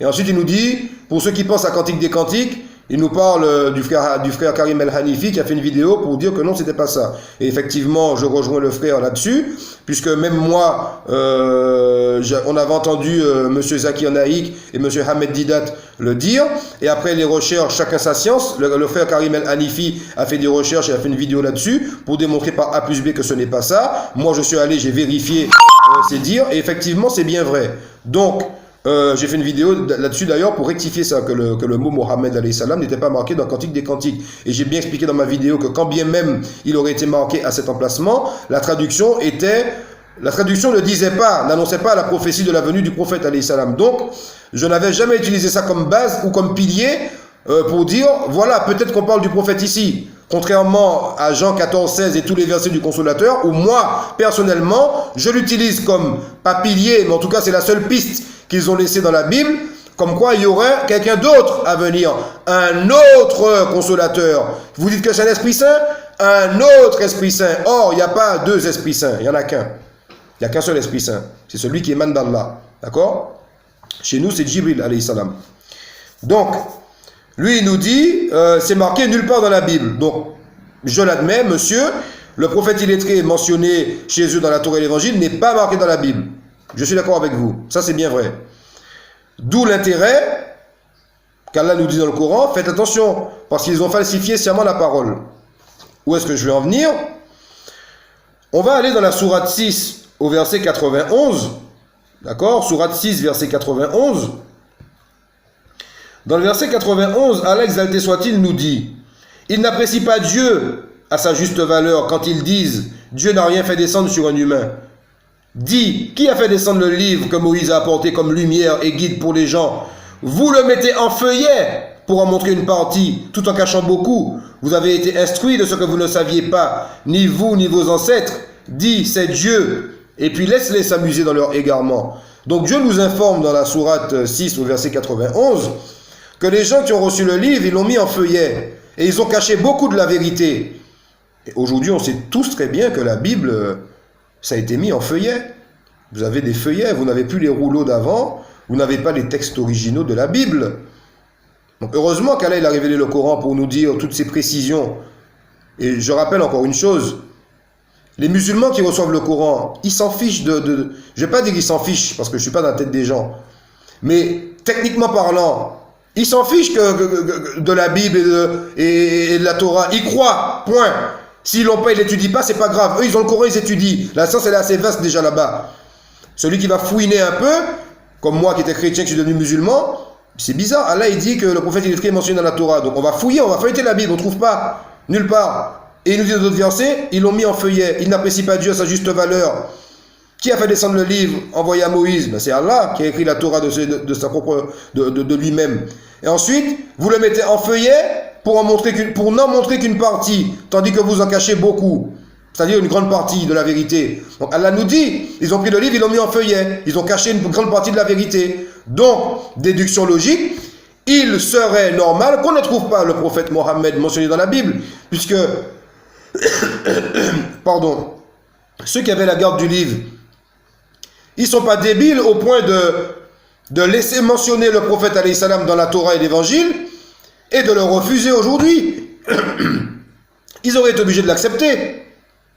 C'est comme Jésus-Christ, ils ne l'ont pas accepté. Mais il y a pas mal de passages qu'ils ont dû enlever sur le Christ aussi, annoncés dans leur livre. On ne sait pas. Mais en tout cas, Dieu nous le dit. D'accord? Donc, dans cette sourate 691, où on nous dit que vous le mettez en feuillet et vous en cachez beaucoup, donc Allah il nous dit, voilà ce qu'ils ont fait. Et à la fin, il nous dit Allah, et laisse-les s'amuser en discutant. Ça veut dire, il dit au prophète alayhi salam, laisse-les, ceux qui ne croient pas au Coran, laisse-les s'amuser pendant qu'ils discutent. Laisse-les s'amuser jusqu'au jour où ils vont voir le châtiment. Laisse-les s'amuser. Ensuite, lui il nous rétorque la même chose. Vous me direz qu'on a enlevé le nom de Mohammed dans la Torah, car la Torah est falsifiée. Or, elle a été donnée à Moïse. Donc, selon le Coran, elle est la parole d'Allah. Et dans la sourate 6, au verset 34, donc on va la citer, sourate 6, verset 34, certes, des messagers avant toi, Mohammed, ont été traités de menteurs. Ils endurèrent alors avec constance d'être traités de menteurs et d'être persécutés, jusqu'à ce que notre secours leur vînt. Et nul ne peut changer les paroles de Dieu. Et il t'est déjà parvenu une partie de l'histoire des envoyés. Donc ce monsieur nous dit, il ne comprend pas. Et je suis d'accord avec lui d'ailleurs, un raisonnement basique, je suis d'accord avec lui. Il nous dit d'un côté qu'Allah, ils ont falsifié la parole. De l'autre côté, donc sourate 6, 91, il nous est dit, vous le mettez en feuillet pour en montrer machin, donc vous falsifiez la parole. Et dans la sourate 6, verset 34, nul ne peut modifier ses paroles. D'accord? Donc, il ne comprend pas. Il nous dit, Allah, il se contredit comme ça. Il n'est pas cohérent. Un côté, il vous dit, ils ont falsifié. Un côté, personne ne peut modifier la parole. Oui, dit monsieur, même raisonnement, c'est la même chose. Quand c'est comme ça, quand vous ne comprenez pas quelque chose, il faut aller dans les tafsirs. D'abord dans le Coran. Donc, vous avez d'autres sourates qui répondent à cette question. Tout d'abord. Ok? Vous avez par exemple... alors je n'ai pas noté là, mais vous avez une sourate qui dit on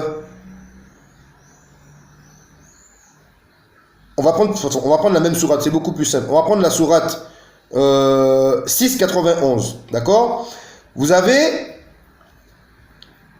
le tafsir de cette sourate qui vous dit vous le mettez en feuillet pour n'en montrer qu'une partie, tandis que vous en cachez beaucoup. C'est-à-dire que vous transcrivez des parties que vous prenez du livre originel qui se trouve entre vos mains et vous les transcrivez sur des feuillets. Puis vous en déformez et changez les paroles à votre guise en prétendant que cela vient d'Allah, c'est-à-dire de son livre révélé, alors que ce n'est pas vrai. Donc ça, c'est ce que dit le tafsir. Le tafsir nous explique, en fait, il faut bien comprendre, le tafsir nous explique que la parole d'Allah en elle-même n'est pas changée. C'est-à-dire que le texte original qu'Allah a révélé, il est là, il ne bouge pas. Par contre, les gens qui ont accès à ce texte, les gens qui ont la garde du livre, ils ont pris le livre, c'est comme si moi je prends ce livre, voici la parole de Dieu dans l'intégralité, j'enlève certaines feuilles, je les enlève, je fais un autre livre avec. Je laisse l'original ici, et je prends un autre livre, et je mets les feuillets dedans. Et je dis voilà la parole d'Allah. Mais il manque beaucoup. Et c'est ça qu'Allah nous dit dans le Coran. Donc le monsieur ne comprend pas parce qu'il a la mauvaise méthodologie, à savoir il prend un seul verset et puis il explique comme ça. Il a pris deux sourates, une qui dit ils ont falsifié la parole, machin, et l'autre qui dit nul ne peut modifier ses paroles. Ces paroles c'est quoi? Les paroles originelles qu'Allah il a révélées. C'est ce que le tafsir nous dit. D'accord? Donc il nous dit, le tafsir, vous le mettez en feuillet pour n'en montrer qu'une partie, tandis que vous en cachez beaucoup, c'est-à-dire que vous transcrivez des parties que vous prenez du livre originel qui se trouve entre vos mains et vous les mettez sur des feuillets, puis vous en déformez le sens et le changez à votre guise en prétendant que cela vient d'Allah. Et c'est comme ça que les Juifs ont agi. Et donc vous avez une autre sourate du Coran, si j'ai bonne mémoire, qui dit alors qu'après avoir entendu la parole d'Allah, après avoir entendu et compris la parole d'Allah, il la falsifié sciemment. Ça c'est dans la sourate Al-Baqarah, si je ne m'abuse. Je vais vérifier vite fait. Il me semble que c'est sourate Al-Baqarah, verset 87. Alors je regarde si c'est ça, je ne suis pas sûr.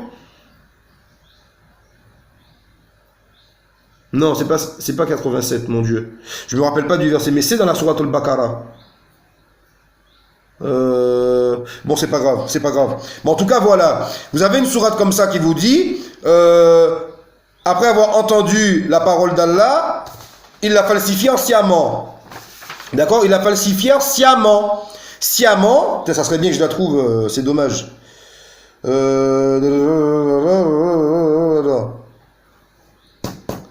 Mince, je la trouve pas là. Bon, c'est dommage. C'est pas grave, j'aurais aimé la citer, mais bon, j'ai de mémoire. De mémoire, c'est ça qu'elle dit, la sourate. Certains parmi les gens du livre, après avoir entendu la parole d'Allah, l'ont falsifié sciemment. Alors, où est-ce que ça peut être, mon Dieu? Attendez, je jette un œil pour voir si je la trouve pas quand même.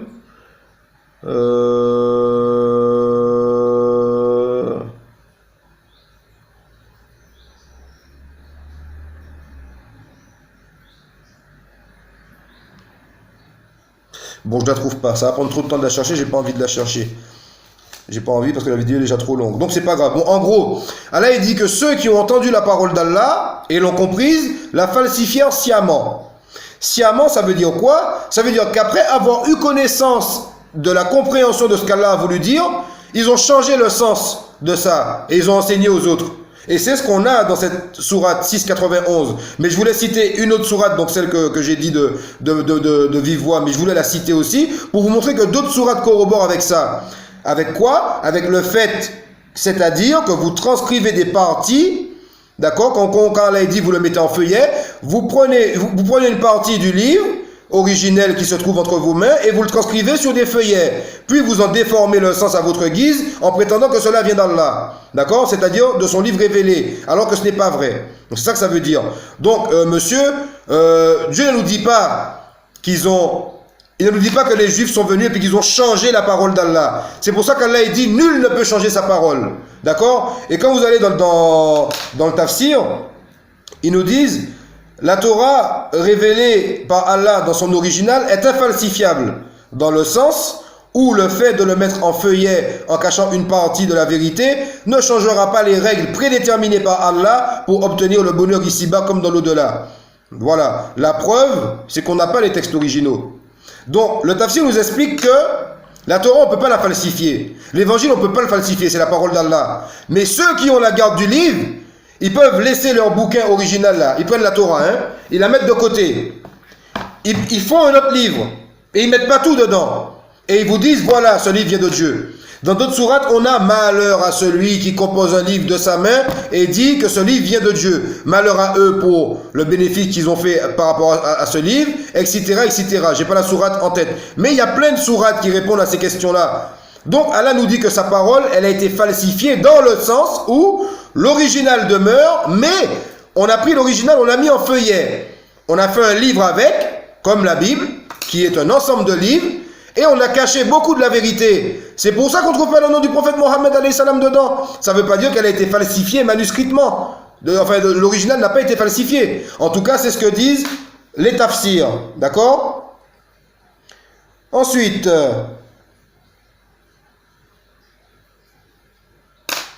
alors, on va jeter un œil vite fait là-dessus. Sourate 6. Sourate 6.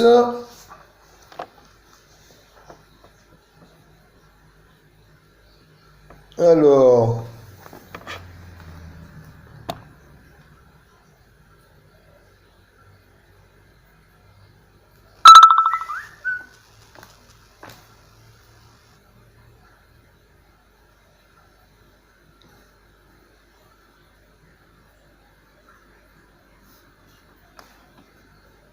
voilà, donc c'est ce qu'on a dit. Alors, vous en transcrivez ce que vous voulez sur des feuilles pour n'en montrer qu'une partie, tandis que vous cachez la majeure partie. C'est-à-dire que vous transcrivez des parties que vous prenez du livre originel qui se trouve entre vos mains et que vous transcrivez sur des feuillets, puis vous en déformez le sens et le changez à votre guise en prétendant que cela vient d'Allah, c'est-à-dire de son livre révélé, alors que ce n'est pas vrai. C'est pour cela qu'Allah exalté soit-il dit, pour n'en montrer qu'une partie, tout en cachant tout le reste. Donc ça veut dire que quand Allah dit pour n'en montrer qu'une partie, c'est de là quelle est la falsification. Vous prenez le texte originel, vous montrez qu'une partie. Et pour Allah, ça c'est falsifié. Ben oui, parce que là il vous dit noir, vous dites il vous dit noir, N-O-I-R, vous dites noir, N-O-I. Donc vous prenez une partie en gros. En gros, c'est ça que ça veut dire. Ceux qui savent réfléchir ont compris ce que je veux dire en tout cas.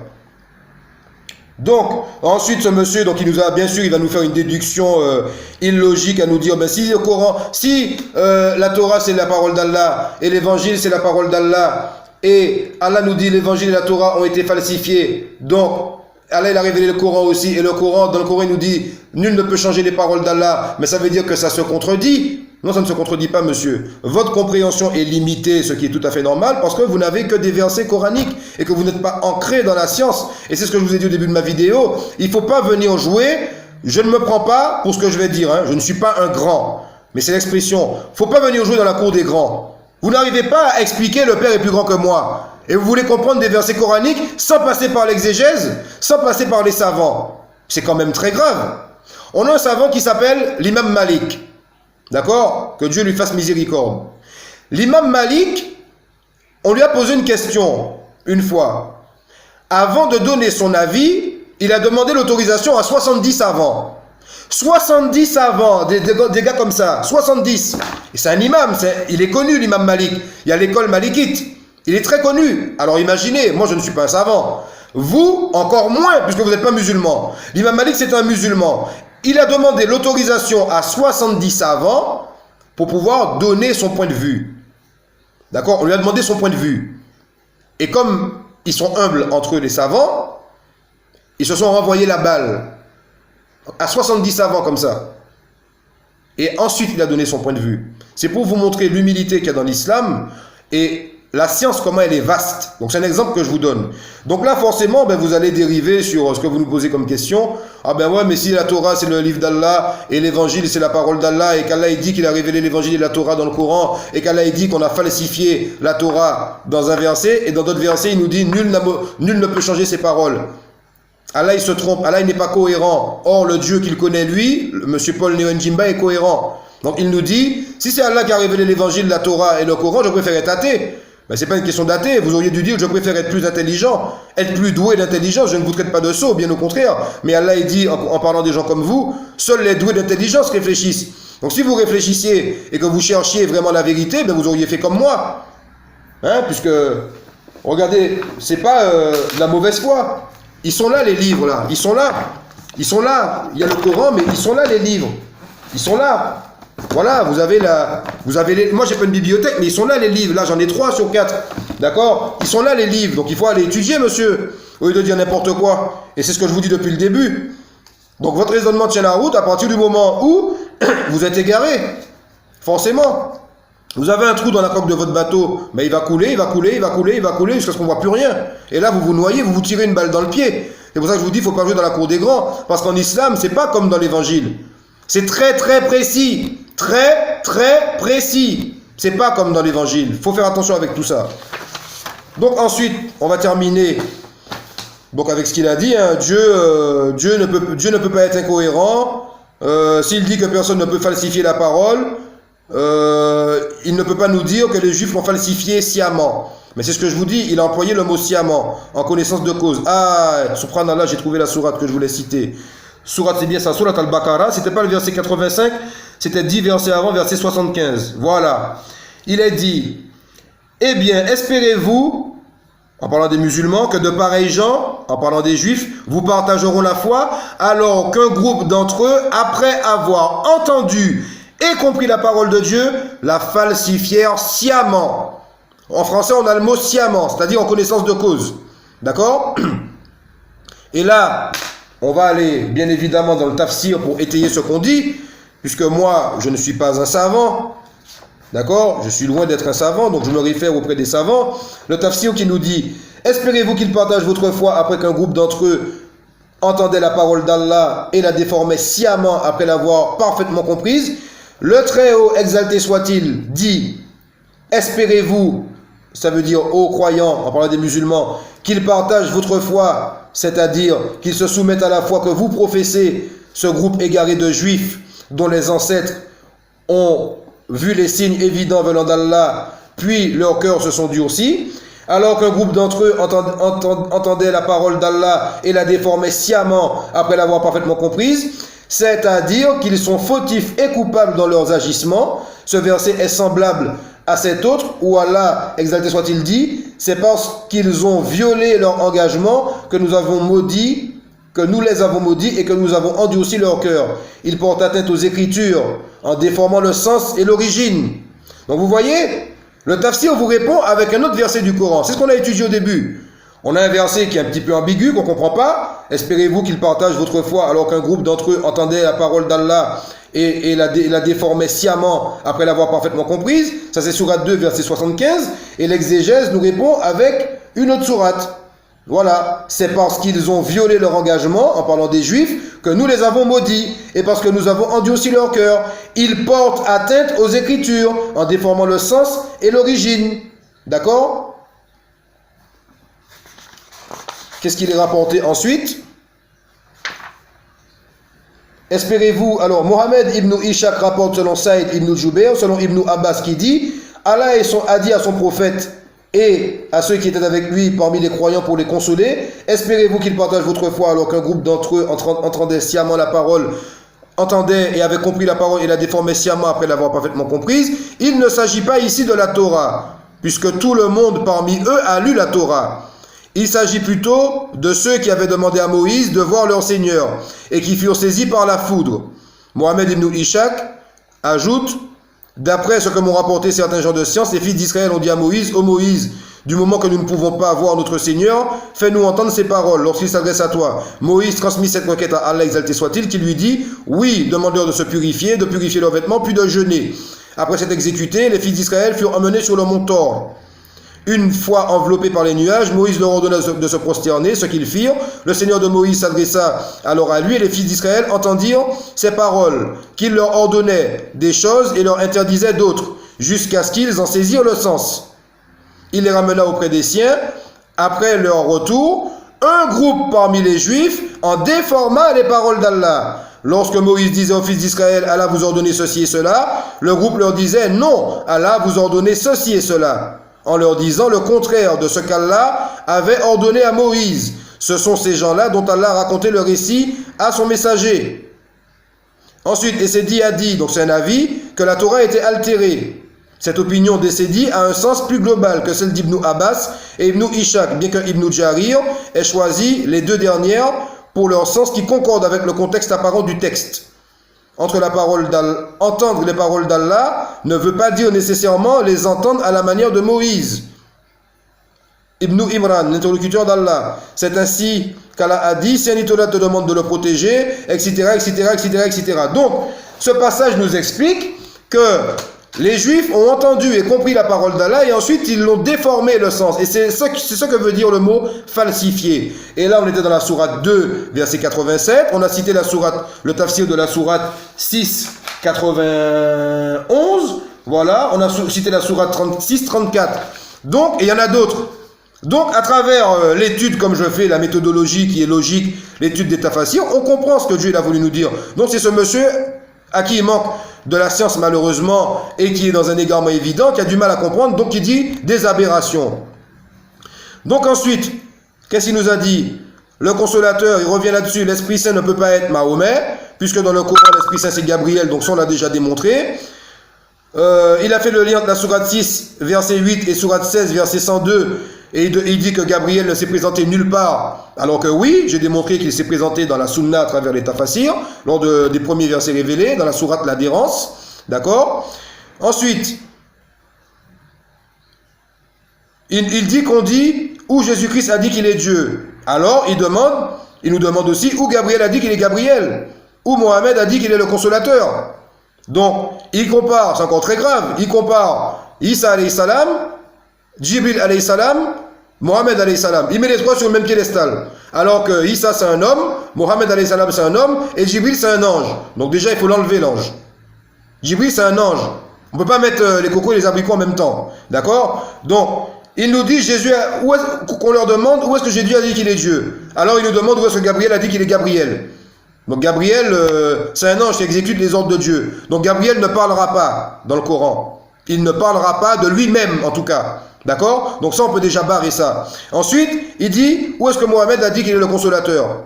Donc ça, j'ai déjà expliqué ça dans la première partie de cette vidéo. Ensuite, en résumé, il a dit que le passage où le prophète illettré était cité, la Bible, c'est pas marqué dedans. Ben oui, mais monsieur, votre Bible, elle n'est pas fiable. J'ai déjà fait des vidéos là-dessus, que la Bible, elle n'est pas fiable. On n'est pas sûr du nom des auteurs, etc., etc., etc. C'est dit dans votre propre Bible. Dans notre Coran, Allah exalté soit-il, glorifié soit-il, nous a révélé que la Bible, enfin que la Torah et l'Évangile ont été mis en feuillet et qu'on a caché une grande partie de la vérité. Et la preuve que ça a été mis en feuillet, c'est que dans ma Bible, il est dit, on n'est pas sûr du nom des livres, ni des auteurs qui ont écrit le livre. Donc c'est très grave. Ça corrobore ce que dit le Coran. Pourtant, il y a un côté biblique et un côté coranique. Donc après, si vous voulez pas admettre, ça c'est votre problème. Votre Bible, elle n'est pas fiable. Il y a des erreurs dedans. Puisqu'ils ont triché. Mais ils ont fait des erreurs, l'homme fait des erreurs. C'est pour ça qu'Allah nous dit dans le Coran, si le livre d'Allah venait d'un autre qu'Allah, l'homme il trouverait certaines contradictions dedans. Après, que ceux qui savent réfléchir, réfléchissent. Ensuite, donc en conclusion, il nous dit, soit Allah c'est un menteur, soit il n'est pas l'auteur de la Bible ou de la Torah. Alors nous on vous dit, Allah il n'a pas révélé la Bible déjà. Allah il a révélé, exalté soit-il, la Torah, l'Évangile, le Coran, les psaumes, le Zabour, et il a révélé les feuilles de Moïse et les feuilles d'Abraham, qu'on n'a pas accès à ça. Voilà ce qu'il a révélé, de ce qu'on sait ce qu'Allah il a révélé. Torah, Injil, Zabour qu'on appelle les psaumes, le Coran, la dernière révélation, les feuilles d'Abraham et de Moïse. C'est tout ce qu'on sait. Donc, quand vous nous dites Allah est un menteur, astaghfirullah lazim, que Dieu me pardonne de l'avoir dit, mais je ne fais que répéter ce que vous avez cité, soit c'est pas l'auteur de la Bible ou de la Torah. Vous dites voilà, Allah c'est un menteur car il peut pas être l'auteur de la Bible et la Torah par rapport à tout ce que vous avez cité avant. Alors je vous dis non, Allah c'est pas l'auteur de la Bible, Allah n'a pas révélé la Bible, il a révélé l'Évangile et la Torah. L'Évangile et la Torah ont conservé leur forme originelle, elles ont été conservées dans leur forme originale ou je n'en sais rien, ça a été perdu peut-être, mais en tout cas la forme originale n'a pas été changée. Les 10 commandements que Dieu a gravés sur les tablettes pour Moïse, c'est Dieu qui a écrit les 10 commandements, ça n'a pas été altéré ça. Par contre la compréhension de ces 10 commandements a été altérée. Donc Allah exalté soit-il a fait entre guillemets un raccourci pour nous dire ils ont altéré la parole. Mais l'original il est là toujours. Auprès d'Allah, l'original il est là toujours. Allah nous explique à travers les tafassirs que même s'il change l'interprétation et la compréhension des textes qu'il a donnés, textes originaux, ça ne change pas les œuvres qu'on doit accomplir pour avoir notre salut ici-bas et dans l'au-delà. Donc celui qui va aller à sa perte au jour du jugement sans le savoir, avant le jour du jugement, c'est celui qui n'aura pas étudié, comme je suis en train d'étudier. C'est celui-là qui va aller à sa perte. Celui que la dunya va intéresser beaucoup plus. Celui vers qui on va l'appeler vers le chemin d'Allah et qui va dire « ma religion me suffit ». Alors que Dieu a révélé un autre livre. Maintenant, chacun il fait comme il veut. D'accord? Moi, je ne suis là que pour, rassurer mes frères musulmans. Parce qu'ils ne sont pas nés dans la chrétienté.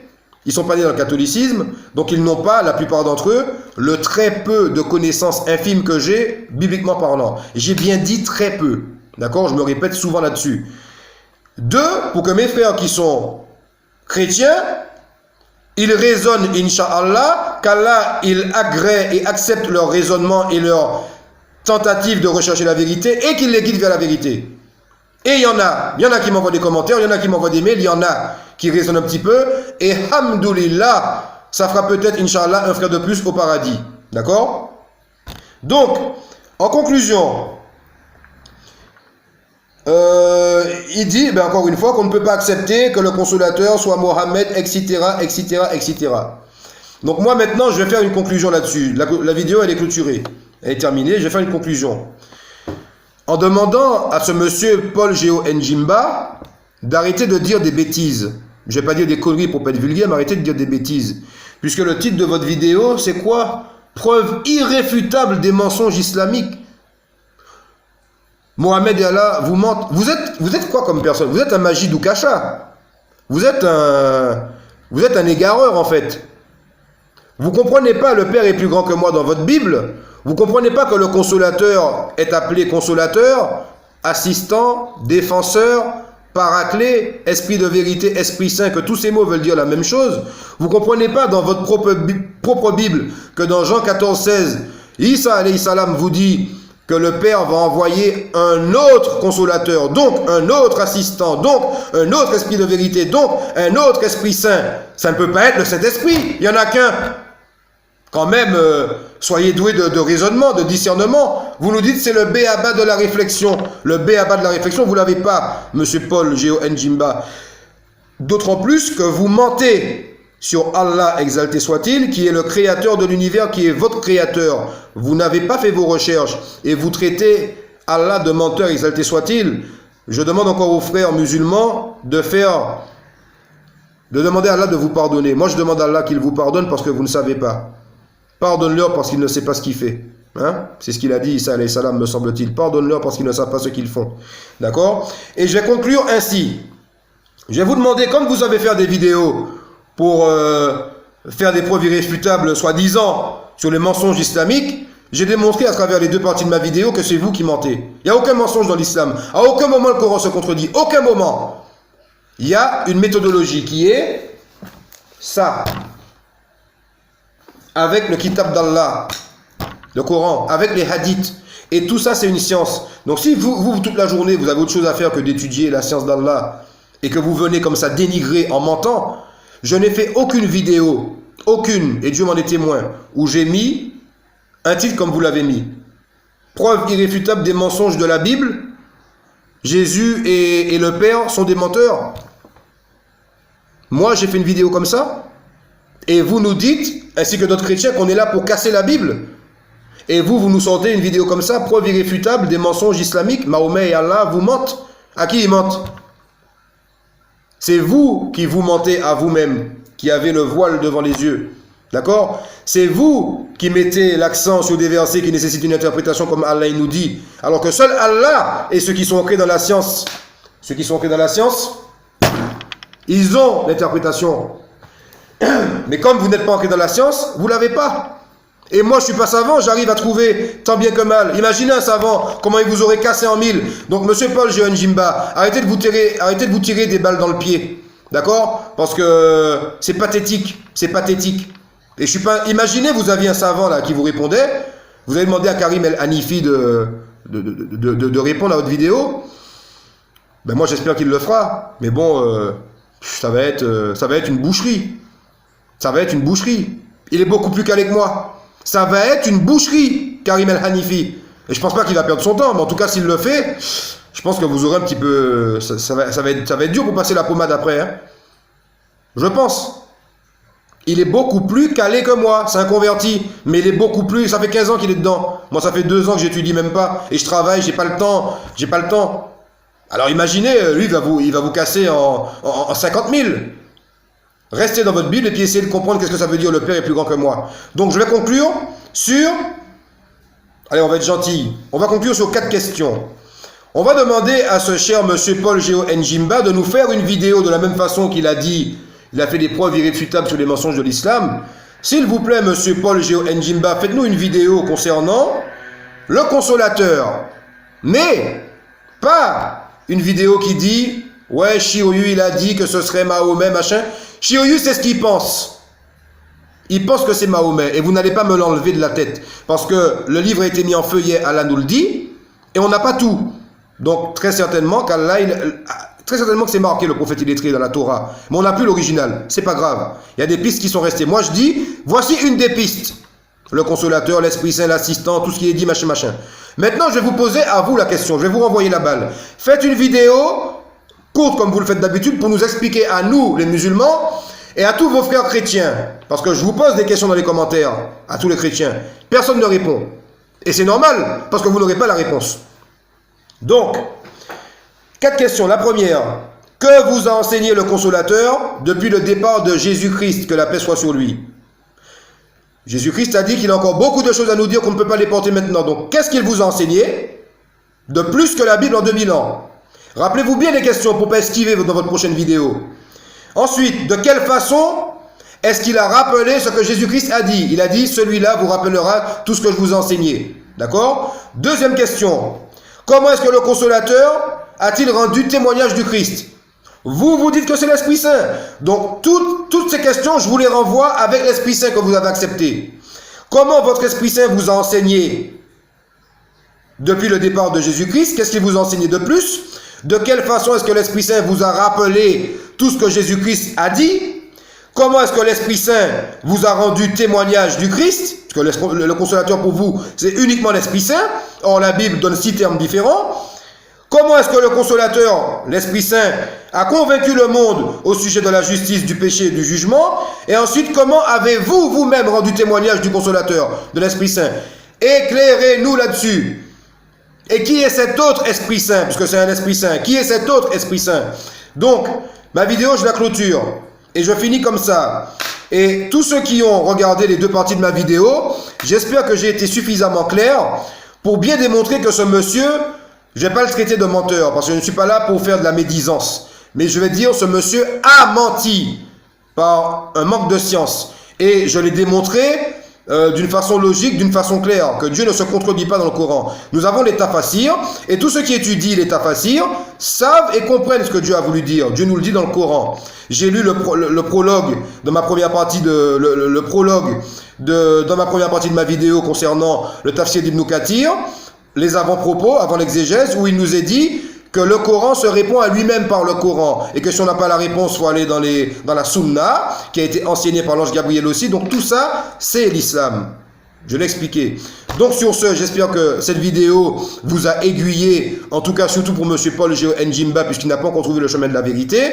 Tous ceux qui adhèrent à son message aussi, j'espère que ça les a aiguillés et que j'ai pu éventuellement aider certains frères musulmans qui, lorsqu'ils ont écouté sa vidéo, comme peut-être qu'on n'est pas tous, on n'a pas tous des tafsirs, je ne suis pas le premier non plus, mais peut-être que ça les a aidés à comprendre un peu plus de choses. Dieu ne se contredit pas. Dieu ne dit pas dans le Coran, si le livre venait d'un autre qu'Allah, l'homme il trouverait 7 mille contradictions, et Dieu se contredit après. Donc c'est l'homme qui a un problème, l'homme pense qu'il est toujours plus intelligent que Dieu, alors que Dieu émane tout de sa science. Donc, il faut au moins laisser le doute à ce que Dieu dit, et aller chercher. Dieu n'est pas là pour nous égarer, vous cherchez comme j'ai fait, vous trouvez, voilà, tous les arguments qu'il a dit, ils sont réfutés, et basta. Et il demande à Karim El-Hanifi de venir lui faire, je pense pas qu'il aura le temps pour vous, monsieur. En tout cas, s'il a le temps, ça va être une vraie boucherie. Donc arrêtez de vous tirer des balles dans le pied. Donc sur ce, mes frères et sœurs, je vous dis, assalamu alaikum wa rahmatullahi wa barakatuhu. Que la paix et la miséricorde de Dieu ainsi que ses bénédictions soient sur vous tous. Qu'Allah nous préserve dans cette voie droite qui est la grecque et l'islam, qui est la vérité éclatante émanant du Seigneur de l'univers. Laissez parler les gens et confortez-vous dans la science d'Allah. Qu'Allah nous bénisse, qu'Allah nous pardonne nos péchés, qu'Allah nous facilite la fin de ce mois de Ramadan et qu'Allah nous pardonne nos péchés, qu'Allah nous accorde une demeure, Inch'Allah, dans son saint paradis. Pardon. Qu'Allah nous fasse ressusciter dans une position de gloire alors qu'il est satisfait de nous et non dans une position d'ignominie alors qu'il est en colère contre nous. Mes frères musulmans, persévérez dans l'adoration d'Allah, soyez sincères avec lui, demandez-lui pardon pour les péchés qu'on fait, faites des doigts pour les frères et les sœurs qui sont atteints de maladies et surtout, je vais quand même employer le mot dans cette vidéo, de sorcellerie. Parce qu'il ne faut pas se voiler la face, il y a beaucoup de personnes qui sont atteintes de sorcellerie. Et moi, ça me fait beaucoup de peine, parce que chez nous, chez moi, dans mon île en Martinique, malgré on n'est pas musulman, on a ce même problème, la sorcellerie, où des femmes, c'est surtout pour les femmes que ça arrive, les femmes se font malheureusement, et je ne parle pas que des femmes musulmanes, hein, je parle de toutes les femmes en général dans le monde entier, elles se font abuser, elles sont abusées ou persécutées, abusées sexuellement, je parle, elles sont abusées malheureusement, d'accord, par ce qu'on sait, ceux qui voient de quoi je parle. Donc, bien sûr, je suis contre ça. Je ne vais pas dire que je suis un soldat pour la cause de Dieu, mais en tout cas, je lutte pour la cause de Dieu. Autant que faire se peut, Dieu c'est mon Seigneur, je lui suis soumis autant que je le puis, je le crains, et j'espère qu'il m'accordera ses faveurs dans l'au-delà, et je dénonce ces choses, et maudits soient ces gens qui pratiquent la sorcellerie, maudits soient ces gens qui s'allient avec des djinns, comme les magiciens, pour faire de la magie ou de l'illusion, maudits soient ces gens qui ont délaissé le kitab d'Allah, et qui ont préféré la dunya, et préféré les artifices qu'il y a dans la dunya. Sur ce, mes frères, je vous dis assalamu alaikum wa rahmatullahi wa barakatuhu, et à une prochaine pour une prochaine vidéo.